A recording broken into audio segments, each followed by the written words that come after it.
মহান আল্লাহ তাআলা যখন মানবজাতিকে সৃষ্টি করার সিদ্ধান্ত নিয়েছিলেন, তখন তিনি ফেরেশতাদেরকে মাটি সংগ্রহ করার জন্য জমিনে পাঠিয়েছিলেন। কিন্তু সকল ফেরেশতারাই দুনিয়া থেকে মাটি সংগ্রহ করতে ব্যর্থ হয়েছিলেন। অবশেষে মহান আল্লাহ তাআলা মালাকুল মউত আজরাইল আলাইহিওয়াসাল্লামকে বললেন, হে মালাকুল মউত, দুনিয়ার জমিন থেকে মাটি সংগ্রহ করতে হবে।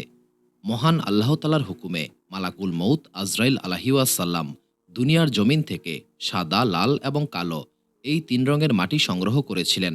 মাটি সংগ্রহ করার পর মহান আল্লাহ তাআলার হুকুমে মালাকুল মউত আজরাইল আলাইহিওয়াসাল্লাম সেই মাটি মক্কা এবং তায়েফের মধ্যবর্তী অঞ্চলে রেখে দিয়েছিলেন। এরপর মহান আল্লাহ তাআলার হুকুমে দুনিয়াতে টানা ৪০ দিন বৃষ্টি হয়েছিল। ৪০ দিন অতিবাহিত হওয়ার পর মহান আল্লাহ তাআলা সেই মাটি থেকে আদম আলাইহিওয়াসাল্লামের দেহকে সৃষ্টি করেছিলেন। আদম আলাইহিওয়াসাল্লামের দেহকে সৃষ্টি করার পর সেই দেহকে ৪০ বছর জান্নাতে রেখে দেওয়া হয়েছিল। এই সময়ে ফেরেশতাগণ আদম আলাইহিওয়াসাল্লামের দেহকে দেখে অবাক হতো। তারা ভাবত, এটা কেমন সৃষ্টি? এই সৃষ্টি কিভাবে চলাফেরা করবে? মহান আল্লাহ তাআলা এই সৃষ্টিকে কি দায়িত্ব দেবেন? ৪০ বছর অতিবাহিত হওয়ার পর মহান আল্লাহ তাআলা আদম আলাইহিওয়াসাল্লামের দেহে রূহ দান করেছিলেন।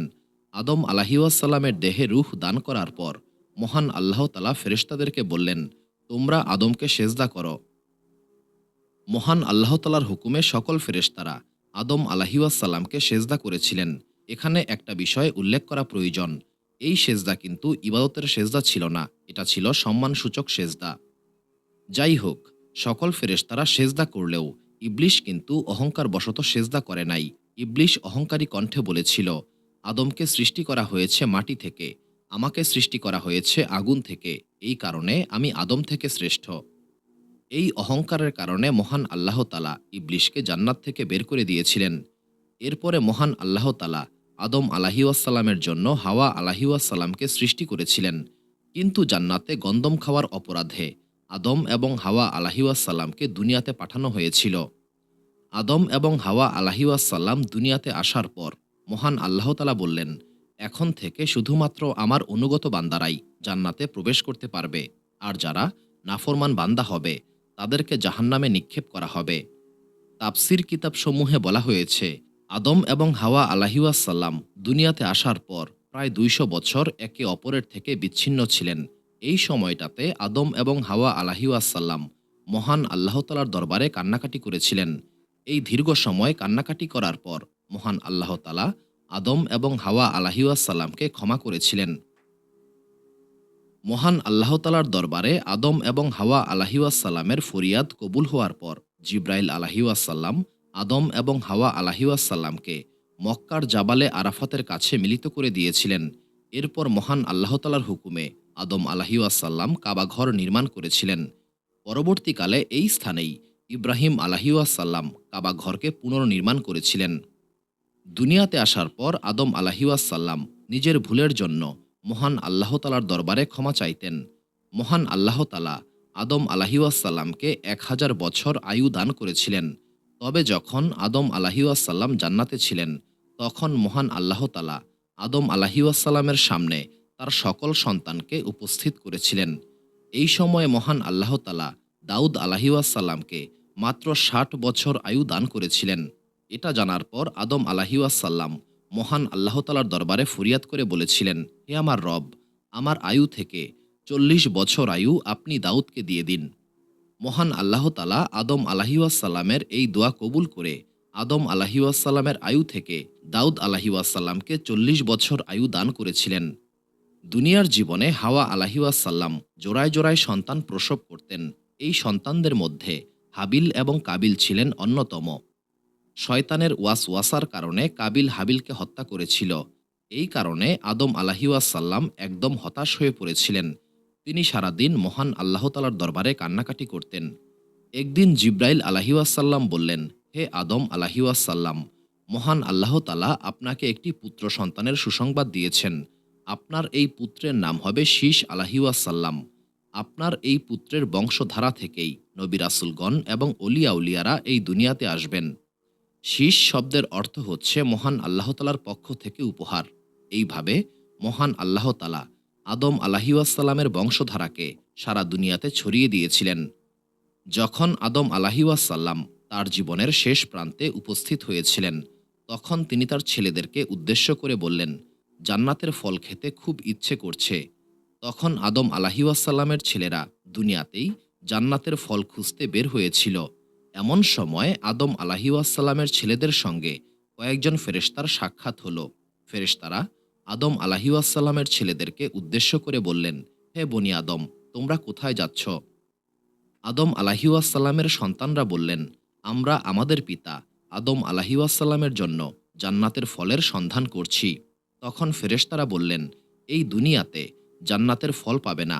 তোমাদের পিতা এই দুনিয়াতে আর বেশিক্ষণ অবস্থান করবেন না। এই সংবাদ পাওয়ার পর আদম আলাহিওয়াসাল্লামের সন্তানরা বাড়িতে ফিরে এসেছিলেন।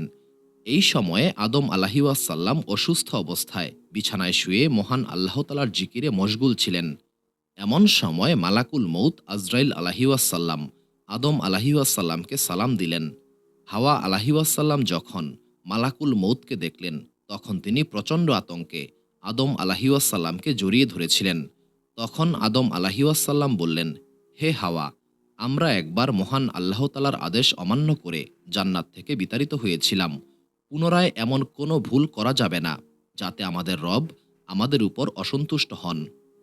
এরপর আদম আলাহিওয়াসাল্লাম মালাকুল মৌতকে উদ্দেশ্য করে বললেন, হে সম্মানিত ফেরেশতা, আমি তো জানতাম মহান আল্লাহ তাআলা আমাকে 1000 বছর আয়ু দান করেছেন। তখন মালাকুল মৌত বললেন, হে সম্মানিত নবী, আপনি যখন জান্নাতে ছিলেন তখন আপনার আয়ু থেকে 40 বছর আয়ু দাউদ আলাহিওয়াসাল্লামকে দান করেছিলেন। এরপর মালাকুল মৌত আদম আলাহিওয়াসাল্লামের রূহ কবজ করেছিলেন। আদম আলাহিওয়াসাল্লামের মৃত্যুর পর ফেরেশতারা আদম আলাহিওয়াসাল্লামের দেহকে গোসল করিয়েছিলেন। এরপর জিব্রাইল আলাহিওয়াসাল্লাম আদম আলাহিওয়াসাল্লামের জানাজা পড়িয়েছিলেন। এরপর মাটি খুঁড়ে আদম আলাহিওয়াসাল্লামকে দাফন করা হয়েছিল। আদম আলাহিওয়াসাল্লামকে দাফন করার পর মহান আল্লাহ তাআলা হুকুম দিলেন, এখন থেকে কারো মৃত্যু হলে তাকে এইভাবে গোসল করিয়ে মাটিতে কবর দিতে হবে। এই কারণে মুসলিমরা এখনও ফেরেশতাদের এই সুন্নত অনুসরণ করে। আদম আলাহিওয়াসাল্লামকে কোথায় কবর দেওয়া হয়েছিল এই ব্যাপারে আলেমগণের মধ্যে মত পার্থক্য রয়েছে। কেউ বলেন আদম আলাহিওয়াসাল্লামের কবর রয়েছে শ্রীলঙ্কায়, কেউ বা বলেন জাবালে আবু কুবাইস পাহাড়ে, আবার কেউ বলেন ইরাকে। তাফসির কিতাবসমূহে বলা হয়েছে, যখন মালাকুল মৌত আদম আলাহিওয়াসাল্লামের কাছে এসেছিলেন, তখন তিনি শীশ আলাহিওয়াসাল্লামকে বলেছিলেন, হে আমার পুত্র, ভবিষ্যতে এই দুনিয়াতে একটি মহাপ্লাবন হবে। যদি তুমি সেই সময় পর্যন্ত এই দুনিয়াতে অবস্থান করো, তবে আমার এই দেহটাকে নূহ আলাহিওয়াসাল্লামের নৌকায় তুলে দেবে। আর যদি তুমি এই মহাপ্লাবনের আগেই মৃত্যুবরণ করো, তবে তোমার সন্তানদেরকে এই ব্যাপারে ওসিয়ত করে যাবে। ইবনে কাসিরের কাসাসুল আম্বিয়া কিতাবে বলা হয়েছে, যখন নূহ আলাহিওয়াসাল্লামের সময়ের সেই মহাপ্লাবন এসেছিল, তখন আদম এবং হাওয়া আলাহিওয়াসাল্লামের দেহকে নূহ আলাহিওয়াসাল্লামের নৌকায় উঠিয়ে দেওয়া হয়েছিল। মহাপ্লাবন শেষ হওয়ার পর আদম এবং হাওয়া আলাহিওয়াসাল্লামের দেহকে বাইতুল মুকাদ্দাসে দাফন করা হয়েছিল। আদম আলাহিওয়াসাল্লামের মৃত্যুর 400 বছর পর মহান আল্লাহ তাআলা ইদ্রিস আলাহিওয়াসাল্লামকে এই দুনিয়াতে পাঠিয়েছিলেন। একদিন ইদ্রিস আলাহিওয়াসাল্লাম নিজের ঘরে বিশ্রাম করছিলেন। এমন সময় মালাকুল মৌত আজরাইল আলাহিওয়াসাল্লাম মানুষের রূপ ধারণ করে ইদ্রিস আলাহিওয়াসাল্লামের ঘরে আসলেন। ইদ্রিস আলাহিওয়াসাল্লাম প্রথমে মালাকুল মৌতকে চিনতে পারেন নাই, কিন্তু যখন মালাকুল মৌত ইদ্রিস আলাহিওয়াসাল্লামকে নিজের পরিচয় দিয়েছিলেন, তখন ইদ্রিস আলাহিওয়াসাল্লাম অবাক হয়ে বললেন, আপনি কি সেই মালাকুল মৌত যিনি সকল জীবের প্রাণ হরণ করেন? তখন মালাকুল মৌত বললেন, হে সম্মানিত নবী, আপনার ধারণা সত্য, আমি সকল জীবের প্রাণ হরণ করি। ইদ্রিস আলাহিওয়াসাল্লাম বললেন, আপনি কি আমার রূহ কবজ করতে এসেছেন? মালাকুল মৌত বললেন, হে সম্মানিত নবী, আমি আপনার সঙ্গে কয়েকটা দিন থাকার জন্য এসেছি। মালাকুল মৌত আজরাইল আলাহিওয়াসাল্লাম 3 দিন ইদ্রিস আলাহিওয়াসাল্লামের সঙ্গেই ছিলেন। এই সময়ে ইদ্রিস আলাহিওয়াসাল্লাম লক্ষ্য করে দেখলেন, এই 3 দিনে মালাকুল মৌত আজরাইল আলাহিওয়াসাল্লাম কারো জান কবজ করেন নাই। তখন ইদ্রিস আলাহিওয়াসাল্লাম বললেন, হে সম্মানিত ফেরেশতা, আপনি কি এই 3 দিনে কারো রূহ কবজ করেন নাই? মালাকুল মৌত আজরাইল আলাহিওয়াসাল্লাম বললেন, হে সম্মানিত নবী, সৃষ্টি জগতের রূহ কবজ করা আমার কাছে হাতে থাকা রুটির মতো। যখন কারো মৃত্যুর সময় উপস্থিত হয়, তখন আমি মহান আল্লাহ তাআলার হুকুমে হাত বাড়িয়ে দেই। সঙ্গে সঙ্গে রূহ কবজ হয়ে যায়। এরপর মালাকুল মৌত বললেন, হে সম্মানিত নবী, আমি আপনার সঙ্গে ভ্রাতৃত্বের সম্পর্ক স্থাপন করতে চাই। ইদ্রিস আলাইহিওয়াসাল্লাম বললেন, আমি আপনার সঙ্গে ভ্রাতৃত্বের সম্পর্ক তখনই স্থাপন করব যখন আপনি আমাকে একবার মৃত্যুর স্বাদ ভোগ করাবেন। এতে করে আমি মহান আল্লাহ তালার বেশি বেশি ইবাদত করতে পারব। মালাকুল মৌত বললেন, আমি মহান আল্লাহ তালার হুকুম ছাড়া কারো রূহ কবজ করতে পারি না। ইদ্রিস আলাইহিওয়াসাল্লাম তখন মহান আল্লাহ তালার দরবারে ফরিয়াদ করেছিলেন। মহান আল্লাহ তালা মালাকুল মৌতকে ইদ্রিস আলাইহিওয়াসাল্লামের রূহ কবজ করার অনুমতি দিয়েছিলেন। মহান আল্লাহ তালার অনুমতি পেয়ে মালাকুল মৌত ইদ্রিস আলাইহিওয়াসাল্লামের রূহ কবজ করেছিলেন। এরপর মহান আল্লাহ তালা ইদ্রিস আলাইহিওয়াসাল্লামকে আবারও জীবন ফিরিয়ে দিলেন। জীবিত হওয়ার পর মালাকুল মৌত ইদ্রিস আলাইহিওয়াসাল্লামকে বললেন, হে সম্মানিত নবী, মৃত্যুকে আপনার কেমন মনে হলো? ইদ্রিস আলাইহিওয়াসাল্লাম বললেন, যেমনটা কোনো জীবিত প্রাণীর চামড়া মাথা থেকে পা পর্যন্ত টেনে ছিঁড়ে ফেলা হয়, আমি তেমনটাই অনুভব করেছি। মালাকুল মৌত বললেন, হে সম্মানিত নবী, মহান আল্লাহ তালার কসম, আমি আপনার রূহ যতটা রহম করে কবজ করেছি এতটা রহম আর কাউকে করিনি। ইদ্রিস আলাইহিওয়াসাল্লামের এই বক্তব্যের মাধ্যমেই এটা প্রমাণিত হয় যে মৃত্যু খুবই কঠিন। এই দুনিয়ার প্রত্যেক মানুষের উচিত মৃত্যুর প্রস্তুতি গ্রহণ করা। যখন ইব্রাহিম আলাইহিওয়াসাল্লামকে মহান আল্লাহ তালা নবুয়ত দান করেছিলেন, তখন মালাকুল মৌত ইব্রাহিম আলাইহিওয়াসাল্লামের সঙ্গে সাক্ষাৎ করতে এসেছিলেন। আলাপচারিতার এক পর্যায়ে ইব্রাহিম আলাইহিওয়াসাল্লাম বললেন, হে সম্মানিত ফেরেশতা, আপনি যখন কাফের ব্যক্তিদের রূহ কবজ করেন তখন আপনার চেহারা কেমন হয়? মালাকুল মৌত বললেন, হে সম্মানিত নবী, আপনি এই দৃশ্য সহ্য করতে পারবেন না। ইব্রাহিম আলাইহিওয়াসাল্লাম বললেন, মহান আল্লাহ তাআলার রহমতে অবশ্যই পারব।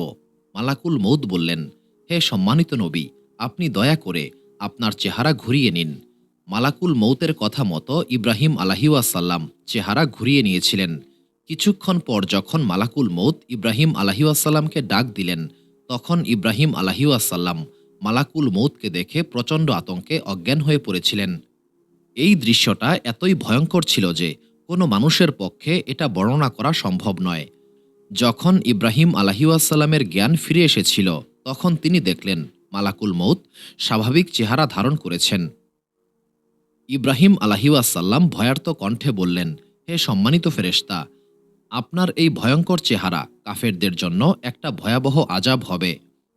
এরপর ইব্রাহিম আলাইহিওয়াসাল্লাম বললেন, হে সম্মানিত ফেরেশতা, আপনি যখন নেককার বান্দাদের রূহ কবজ করেন তখন আপনার চেহারা কেমন হয়? মালাকুল মৌত আবারও ইব্রাহিম আলাইহিওয়াসাল্লামকে দৃষ্টি ঘুরাতে বললেন। যখন মালাকুল মৌত ইব্রাহিম আলাইহিওয়াসাল্লামকে ডাক দিলেন, তখন ইব্রাহিম আলাইহিওয়াসাল্লাম এমন এক সুন্দর দৃশ্য দেখলেন যা কোনো মানুষের পক্ষে কল্পনা করা সম্ভব নয়। মালাকুল মৌতের এই চেহারা দেখে তিনি বিমোহিত হয়ে গেলেন। তিনি যেন দুনিয়াতেই জান্নাতকে অনুভব করতে পারছিলেন। ইব্রাহিম আলাইহিওয়াসাল্লাম মুগ্ধ কণ্ঠে বললেন, হে সম্মানিত ফেরেশতা, নেককার বান্দা যদি জান্নাতে নাও যেতে পারে, তবু আপনার এই চেহারা দেখে সে জান্নাতকে অনুভব করতে পারবে।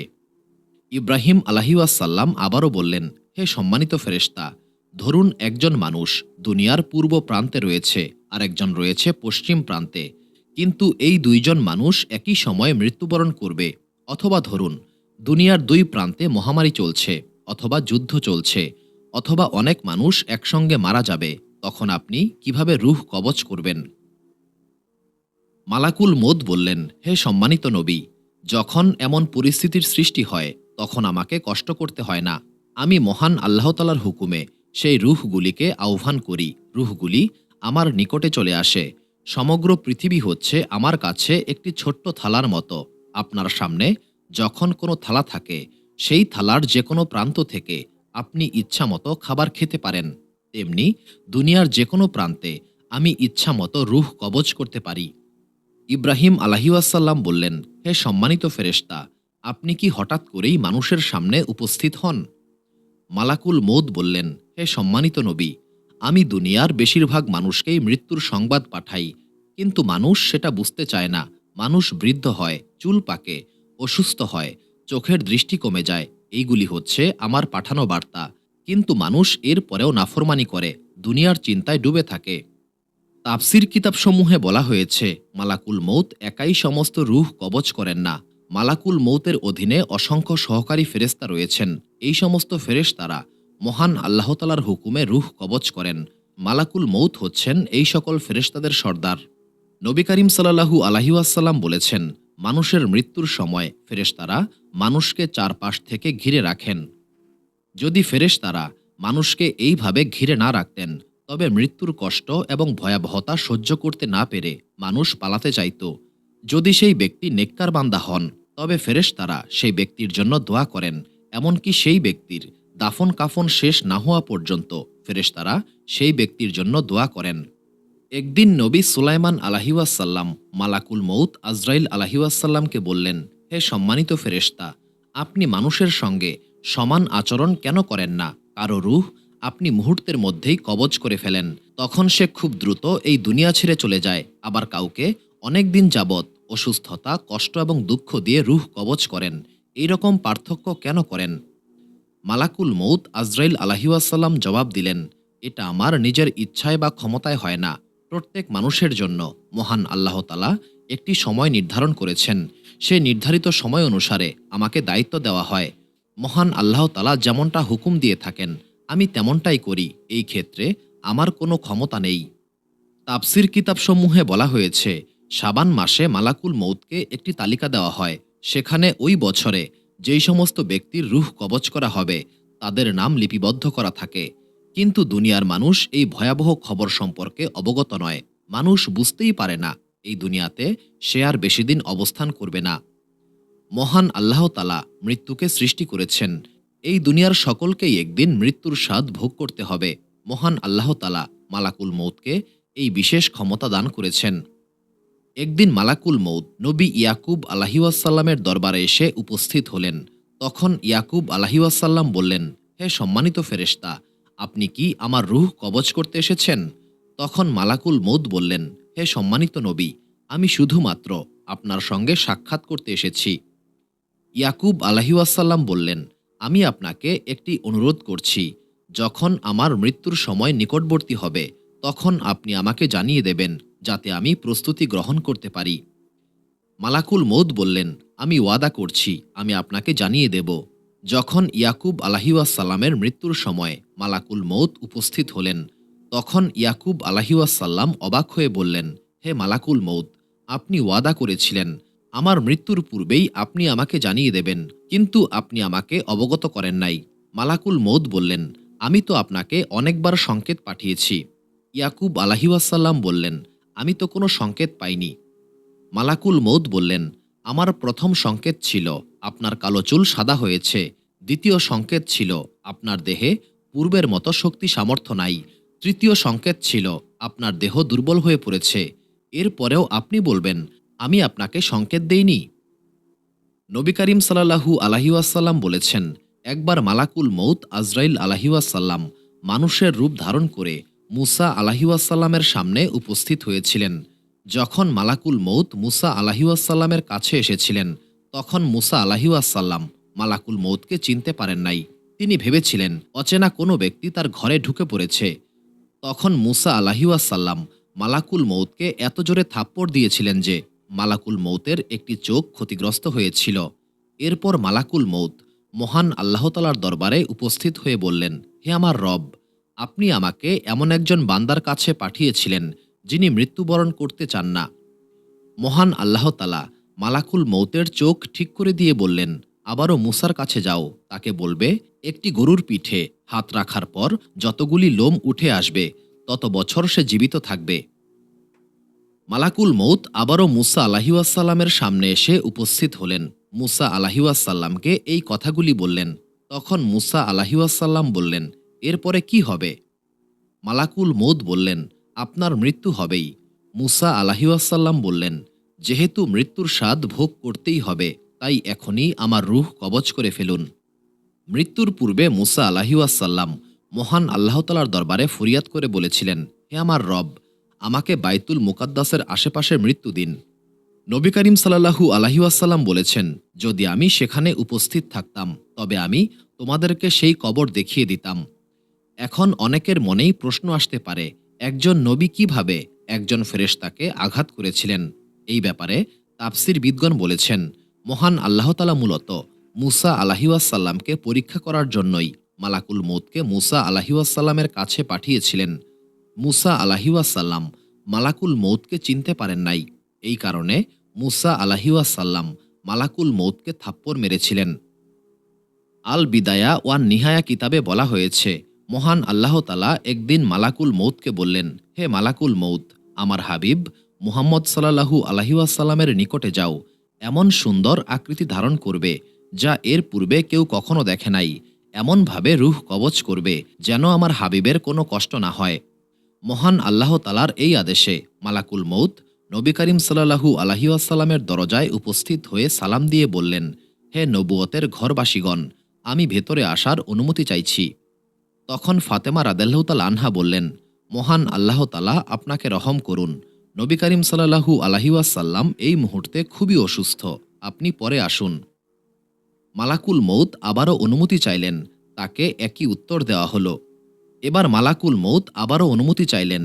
এবার মালাকুল মউতের কণ্ঠে এমন কিছু একটা ছিল যাতে ঘরে উপস্থিত লোকেরা আতঙ্কিত হয়ে পড়েছিল। নবী করিম সাল্লাল্লাহু আলাইহি ওয়াসাল্লাম বললেন, হে ফাতেমা, তাকে ফিরিয়ে দিও না। তিনি এমন এক সত্তা যিনি মানুষকে মৃত্যু দিয়ে থাকেন, তিনি হচ্ছেন মালাকুল মউত। এরপর নবী করিম সাল্লাল্লাহু আলাইহি ওয়াসাল্লাম বললেন, হে মালাকুল মউত, মহান আল্লাহ তাআলা আপনাকে রহম করুন, আপনি ভেতরে আসুন। মালাকুল মউত ভেতরে আসার পর নবী করিম সাল্লাল্লাহু আলাইহি ওয়াসাল্লাম বললেন, হে সম্মানিত ফেরেশতা, আপনি কি শুধুমাত্র সাক্ষাৎ করতে এসেছেন নাকি রূহ কবজ করতে এসেছেন? মালাকুল মউত খুব বিনয়ের সঙ্গে উত্তর দিলেন, হে আল্লাহর রাসূল সাল্লাল্লাহু আলাইহি ওয়াসাল্লাম, মহান আল্লাহ তাআলা আমাকে হুকুম দিয়েছেন আমি আপনার অনুমতি ছাড়া যেন এই ঘরে প্রবেশ না করি এবং আপনার অনুমতি ছাড়া আমি যেন আপনার রূহ কবজ না করি। মালাকুল মউতের এই উক্তির মাধ্যমেই আমরা বুঝতে পারি নবী করিম সাল্লাল্লাহু আলাইহি ওয়াসাল্লাম কতটা সম্মানিত ছিলেন। সাধারণ মানুষের রূহ কবজ করতে অনুমতির দরকার হয় না, অথচ নবী করিম সাল্লাল্লাহু আলাইহি ওয়াসাল্লামের অনুমতি ছাড়া রূহ কবজ করা তো দূরের কথা, ঘরেই প্রবেশ করতে নিষেধ করা হয়েছে।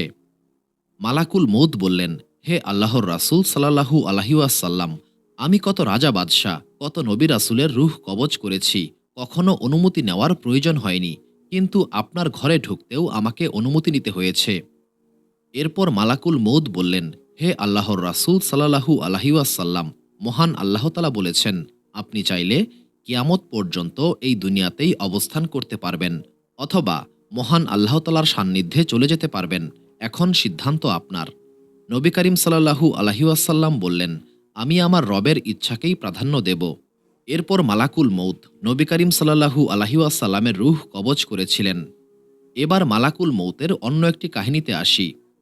রওজাতুস সাফা নামক একটি কিতাবে উল্লেখ করা হয়েছে, একবার একজন নবী মালাকুল মউতকে বললেন, হে সম্মানিত ফেরেশতা, আপনি রূহ কবজ করতে গিয়ে কখনো কি দুঃখ পেয়েছেন? মালাকুল মউত বললেন, যখনই আমি কোনো মানুষের রূহ কবজ করি তখনই আমার মনে কষ্ট হয়, তবে আমি একবার একজন মানুষের রূহ কবজ করতে গিয়ে খুবই কষ্ট পেয়েছিলাম। অনেক দিন আগের কথা, একদল মানুষ সমুদ্র ভ্রমণ করছিল। এমন সময় মহান আল্লাহ তাআলার হুকুমে আমি প্রচণ্ড ঝড়ের সৃষ্টি করেছিলাম। এই ঝড়ের কারণে অনেক মানুষ মারা গিয়েছিল। সেই জাহাজে একজন গর্ভবতী মহিলা ছিলেন। তিনি ছোট্ট একটি কাঠের টুকরাকে আঁকড়ে ধরে বেঁচেছিলেন। এমন সময় সেই মহিলা একটি পুত্র সন্তান প্রসব করেছিলেন। সন্তান প্রসব করার পর মহান আল্লাহ তাআলা ওই মহিলার রূহ কবজ করার হুকুম দিয়েছিলেন। আমার খুবই কষ্ট হচ্ছিল, এরপরেও আমি মহান আল্লাহ তাআলার আদেশে রূহ কবজ করেছিলাম। এই ঘটনার কিছুদিন পর মহান আল্লাহ তাআলা আমাকে বললেন, হে মালাকুল মউত, তুমি কি জানো সেই শিশুটি কে ছিল? মালাকুল মউত বললেন, হে আমার রব, আপনি সকল বিষয়েই অবগত। তখন মহান আল্লাহ তাআলা আমাকে বললেন, আমি সমুদ্রকে বলেছিলাম সেই শিশুটিকে তীরে পৌঁছে দিতে। সমুদ্র আমার আদেশ অনুসারে সেই শিশুকে নিরাপদে একটি দ্বীপে পৌঁছে দিয়েছিল। আমি ঘাসকে বলেছিলাম এই শিশুর জন্য একটি নরম বিছানা তৈরি করতে। সূর্যকে বলেছিলাম এই শিশু যেন রোদে কষ্ট না পায়। এই দ্বীপে প্রচুর বৃষ্টি দিয়েছিলাম যাতে এই দ্বীপের পরিবেশ শীতল থাকে। আমি একটি সিংহীকে দায়িত্ব দিয়েছিলাম যাতে সেই সিংহী প্রতিদিন ওই শিশুকে দুধ পান করায়। এইভাবে ওই শিশু বড় হচ্ছিল। একদিন একজন বাদশাহ এই দ্বীপে এসে উপস্থিত হয়েছিল।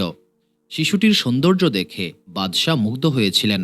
এই বাদশার কোনো সন্তান ছিল না। এই কারণে সেই বাদশাহ এই শিশুকে নিজের প্রাসাদে নিয়ে গেলেন এবং নিজের পুত্র হিসেবে বড় করতে লাগলেন। একটা সময় পর যখন সেই বাদশাহ মারা গেলেন, তখন এই ছেলেটি বাদশাহ হয়েছিল। কিন্তু বাদশাহ হওয়ার পর সে কৃতজ্ঞ না হয়ে প্রচণ্ড অহংকারী হয়ে পড়েছিল। সে মানুষের উপর জুলুম করতে লাগলো। একটা সময় পর এই বাদশাহ নিজেকে খোদা হিসেবে দাবি করতে শুরু করেছিল।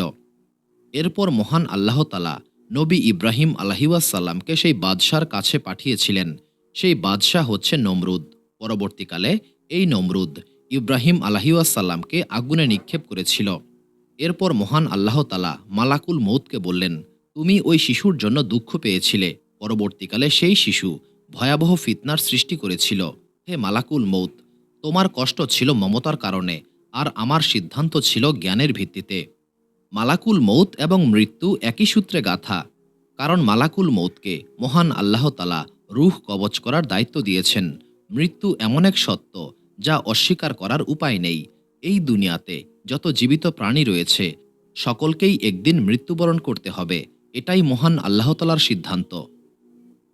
তাফসির কিতাবসমূহে বলা হয়েছে, যখন কোনো মানুষের মৃত্যুর সময় ঘনিয়ে আসে তখন মহান আল্লাহ তাআলা বেশ কয়েকজন ফেরেশতাকে দুনিয়াতে পাঠান। বেশিরভাগ হাদিসে ৫ জন ফেরেশতার কথা উল্লেখ করা হয়েছে।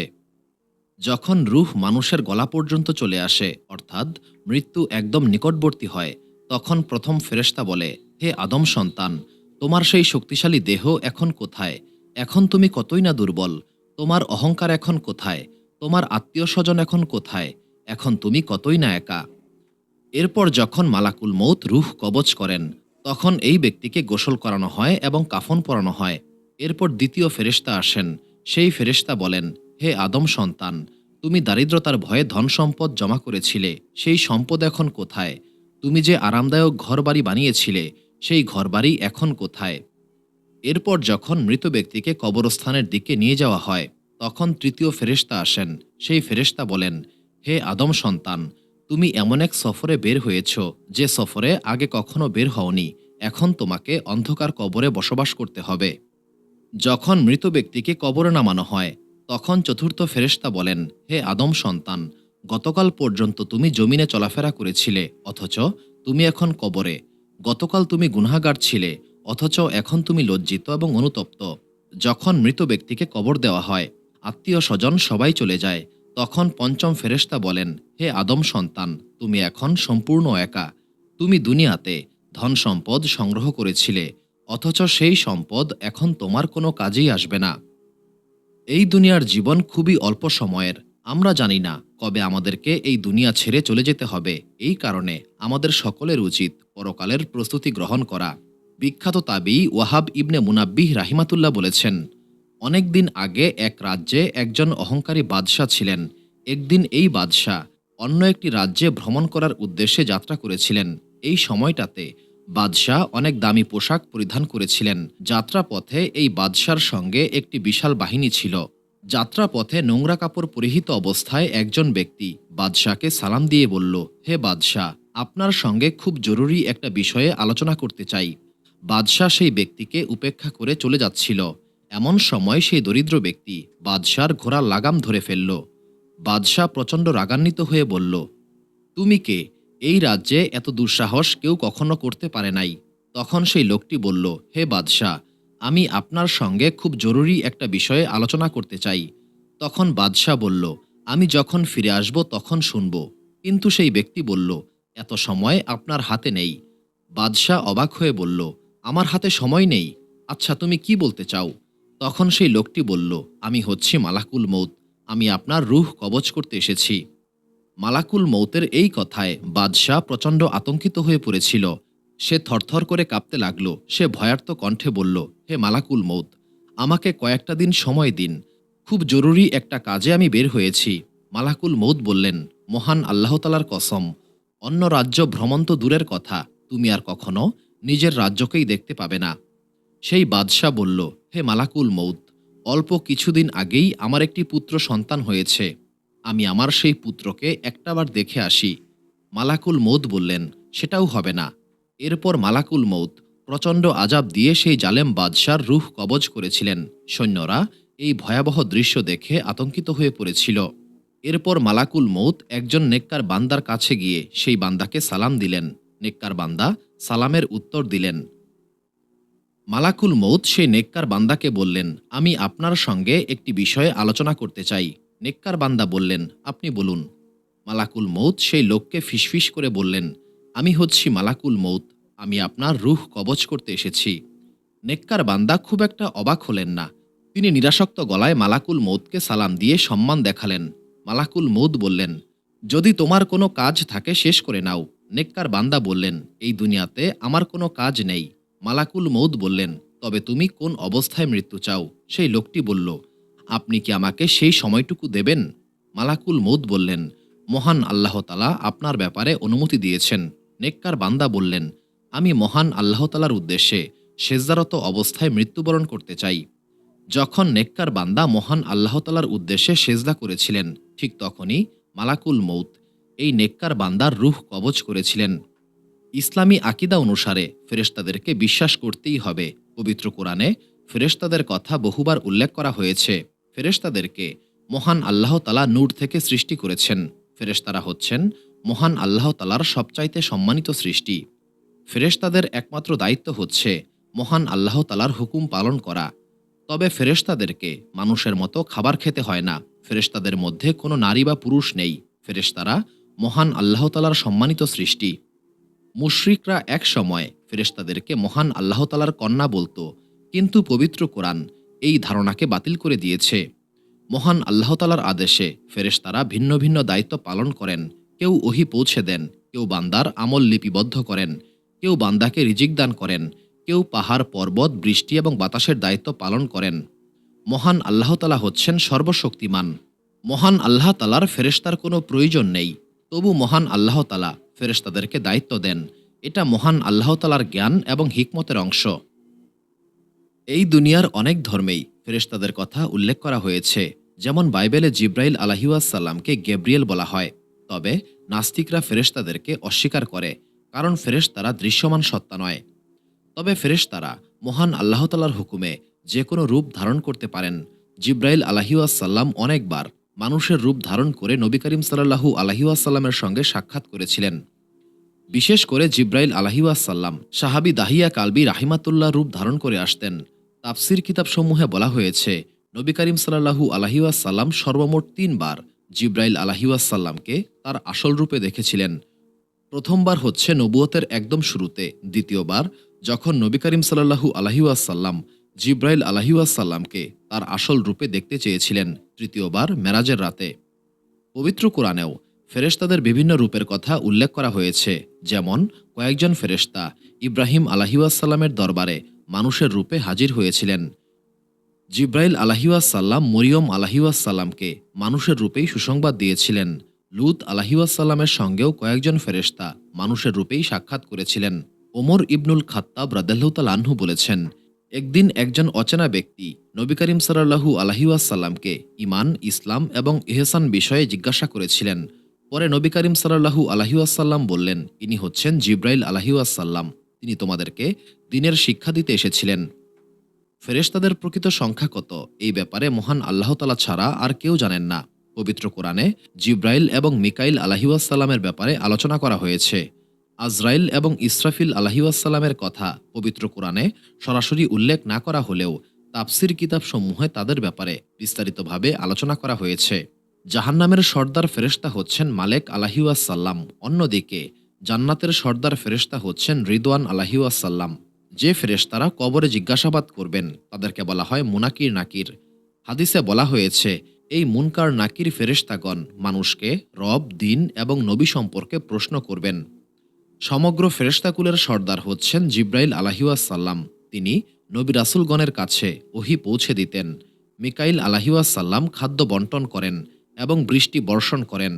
মিকাইল আলাইহিসসালামের অধীনে অসংখ্য ফেরেশতা রয়েছেন। এই ফেরেশতারাই মূলত এই কাজগুলি সম্পাদন করেন। মিকাইল আলাইহিসসালাম হচ্ছেন এই ফেরেশতাদের সর্দার। কিয়ামতের দিন যে ফেরেশতা সিংগায় ফুঁক দেবেন তিনি হচ্ছেন ইসরাফিল আলাইহিসসালাম। জান্নাত এবং জাহান্নাম দেখাশোনা করার জন্য অসংখ্য ফেরেশতা রয়েছেন। মানুষকে রক্ষা করার জন্য ফেরেশতা নিয়োগ করা হয়েছে। এই ফেরেশতাদেরকে রক্ষাকারী ফেরেশতা বলা হয়। এই রক্ষাকারী ফেরেশতাদের একটি দল দিনে মানুষকে রক্ষা করেন এবং অপর দলটি রাতের বেলায় মানুষকে পাহারা দেন। মানুষের ভালো মন্দ লিপিবদ্ধ করেন যে ফেরেশতারা, তাদেরকে বলা হয় কিরামান কাতিবিন। কিরামান কাতিবিন ফেরেশতা মূলত দুইজন। একজন ডান পার্শ্বে অবস্থান করেন, এই ফেরেশতা নেক আমল লিপিবদ্ধ করেন। অন্যজন বাম পার্শ্বে অবস্থান করেন, তিনি মানুষের বদামল লিপিবদ্ধ করেন। এমন কয়েকজন ফেরেশতা রয়েছেন যারা মহান আল্লাহ তালার আরশ বহন করেন। আরশের আশেপাশে বেশ কয়েকজন ফেরেশতা রয়েছেন যারা মহান আল্লাহ তালার জিকিরে মশগুল থাকেন। এমন কিছু ফেরেশতা আছেন যারা নবী করিম সাল্লাল্লাহু আলাইহি ওয়াসাল্লামকে দুরুদ এবং সালাম পৌঁছে দেন। আবার একদল ফেরেশতা রয়েছেন যারা দুনিয়াতে ঘুরে বেড়ান। যেখানে মহান আল্লাহ তালার জিকির হয়, দিনের শিক্ষা দেওয়া হয়, সেখানে তারা উপস্থিত হন এবং অংশগ্রহণকারীদের ব্যাপারে মহান আল্লাহ তালার দরবারে সাক্ষী দেন। ফেরেশতাদের একটি দল মহান আল্লাহ তালার জিকিরে মশগুল থাকেন। দুনিয়াতে যেমন কাবা ঘর রয়েছে, তেমনি আসমানেও একটি কাবা ঘর রয়েছে। এই ঘরকে বলা হয় বাইতুল মামুর। ফেরেশতাদের একটি দল সর্বদা এই বাইতুল মামুরকে তাওয়াফ করেন।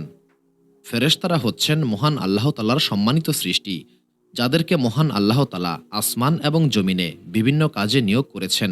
অর্থাৎ মহান আল্লাহ তালা আসমান এবং জমিনের ব্যবস্থাপনা ফেরেশতাদের জিম্মায় দিয়েছেন এবং ফেরেশতারা মহান আল্লাহ তালার হুকুম মোতাবেক সমস্ত কাজ সম্পাদন করেন। প্রত্যেক ফেরেশতারা তার দায়িত্ব অত্যন্ত সুন্দরভাবে আদায় করেন। কিছু ফেরেশতা শুধুমাত্র মহান আল্লাহ তালার ইবাদতে লিপ্ত। ফেরেশতারা না পুরুষ না মহিলা, তাদের কোনো চাহিদা নেই, তাদের খাবার খেতে হয় না। মহান আল্লাহ তালা তাদেরকে নূর থেকে সৃষ্টি করেছেন। সমস্ত আসমানি কিতাবে ফেরেশতাদের ব্যাপারে আলোচনা করা হয়েছে। এই কারণে মুসলিম, ইহুদি এবং খ্রিস্টানরাও নূর থেকে সৃষ্টি এই সত্তাকে বিশ্বাস করেন।